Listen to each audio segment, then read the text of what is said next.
I like you must have a business card. Oh, well, yes, I do. Thank you. You do? At 13, you have your own business card. Okay, that's a nice start. I'll get in touch with you later. Sure. What do you do? Oh, well, mainly, I like to call myself a software and cognitive developer because I love developing with cognitive computing and artificial intelligence. I am an algorithmist. I love working with, designing, and implementing algorithms. I'm a keynote and TEDx speaker. I'm an author. I've written a book, and I'm working on another one about IBM Watson. And, of course, I'm also an IBM champion for cloud and honorary IBM cloud advisor. Where did I go wrong? Someone just get me flannel card down. Do you go to school?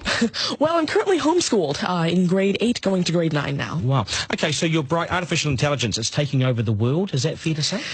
Well, you see, that's actually one thing that I believe a lot of people have, the sort of misconception that artificial intelligence is this technology that was made to replace humans at really everything we do, whether it be, our jobs or whatever we do at home every day. But really what I believe is that artificial intelligence was developed and is continuing to be developed for the sole purpose of really augmenting our life and amplifying our skills or capabilities and what we can do every day. But what about when the computers actually learn that they're better than us?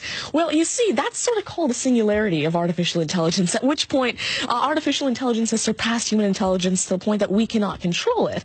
But really what I believe at this point, artificial intelligence, I won't go into the details right now since we're limited on time, but the thing is right now, artificial intelligence itself as a technology is so foolable and so primitive that either A, we won't reach that singularity point, or B, if we do, it's a very long ways off. Do you understand that, Mark? No. I couldn't. I wanted to take notes for the exam at the end of it. You lost them in the first sentence. Could I perhaps offer you a golf ball?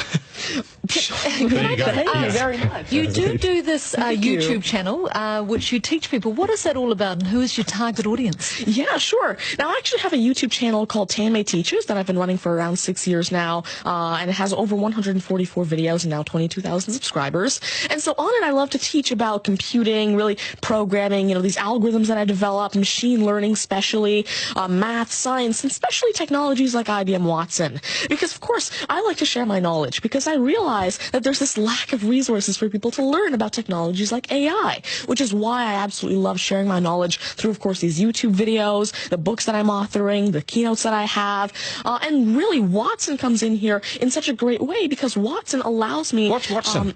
Sure. Well, Mark thinks he's a golfer, but what is Watson? Now, IBM Watson is essentially a cognitive system that allows developers to incorporate cognitive and machine learning into their applications without having to code in the actual intelligence.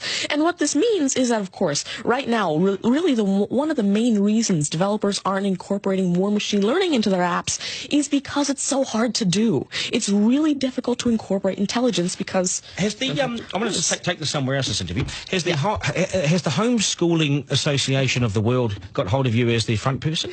Oh, well, there is actually a Homeschooling Legal Defense Association, I believe, HSLDA in Canada, and I actually had a keynote for them last year in Niagara Falls. You're the poster boy for homeschooling, aren't you? Well, I did have a keynote for them, and I talked a lot about the advantages of homeschooling and why it's great for kids who want to go into different and really targeted subjects. Okay, I want to get right down to business now. When did you realise you were bright and smart, and smarter than most?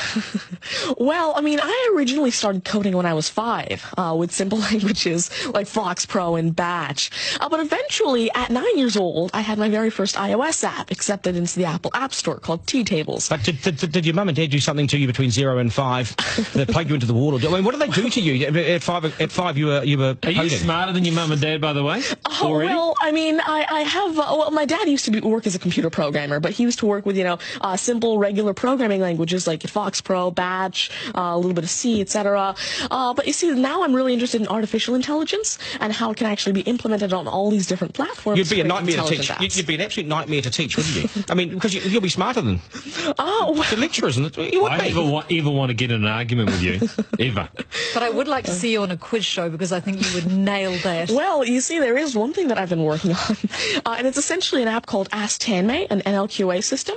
And so essentially it's a system that can take your natural language questions and answer them for you using Watson and artificial intelligence. And actually, the original reason why I made Ask Tanmay, there's an Indian version of the Who Wants to Be a Millionaire show called KBC, which I originally wanted Ask Tanmay to play. So that actually ties in quite a bit with what I wanted to do. It's nice to see you. Do you get, because you're homeschooled, you wouldn't go to school dances and things like that, would you? School socials and things? Do you well, I actually used to be regularly schooled until grade 6. Right. Then I became homeschooled, and so of course I still do have my This is friends still from a school. victory for public schools. Take that golf ball and bring it back to me when you've actually worked out a way in which it'll always go straight. Because I think you could do it. Technically, using a genetic algorithm or something. I knew there'd be an answer. I knew there'd be an answer. Hey, it's brilliant to meet you. You're a complete inspiration. And I hope my son was watching, a 7-year-old son. Message to Buster Gardy, you got work to do, mate. Do your homework, and we got to sharpen things up. Nice to see you. Thank you very much. All the very best. Thank You're you. amazing. Thank you. You're amazing. Okay, news is next, and then we are joined by today's panel, which won't be as smart as this guy, but they'll still be good, and we will head back to some of the beach as well for a game of 9 and 10. So much pressure now on the contestant in 9 and 10 just to rip through it and get it right. It's coming up after 8.